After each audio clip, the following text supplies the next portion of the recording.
Last year, our producer went to a pastor's convention and asked attendees what they thought about the doctrine of imputation. Some of you will remember this, but let's play this clip once again for those who may not have heard those responses.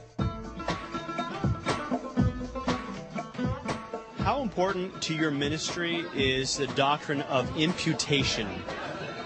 What is imputation? Imputation. Since you're going to have to define that for me, there you go. Go ahead. Doctrine of imputation. Well, we don't talk about it, but it's very important, because if he didn't impute righteousness into my life, I wouldn't have any. You're going to have to tell me what imputation is. Sorry, it's been a while. In my own mind, it's very important. I'm a youth pastor, so I talk about with teenagers without ever using such a term. You got to figure out ways to bring it down to people's level and help them see how it fits into day-to-day life. How important in your life is the doctrine of imputation? And that would be what? To me personally, that's very important, because that's the basis for my righteousness. There's no other, my deeds or anything that I do doesn't ever add up to anything, so.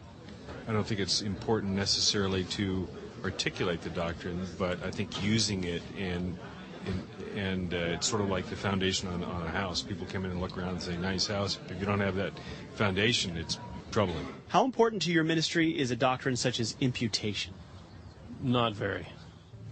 First, explain that to me. If you're talking about experiencing Christ, the image of Christ in me as it's lived out, or tell me exactly what you mean when you say that. The doctrine of imputation, as God has imputed His righteousness on us. I'm familiar with it. It's definitely very important, but I don't want to rank that above everything else, so. I don't know what that is. Amputation? Imputation. Imputation. Could you explain what you mean by that? If you talk to the congregation that I work with, if you ask them to explain it, they wouldn't be able to tell you. And if you ask them to explain what made a difference in their life, it would have nothing to do with that.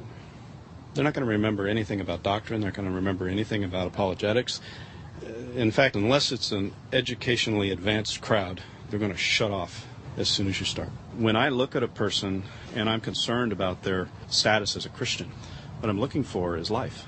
I'm not going to go and talk about justification and all the stuff that Paul goes through and struggles with in Romans, and I'm not going to talk about that. What I want to know is, what's Jesus doing with you now? How's your life affected?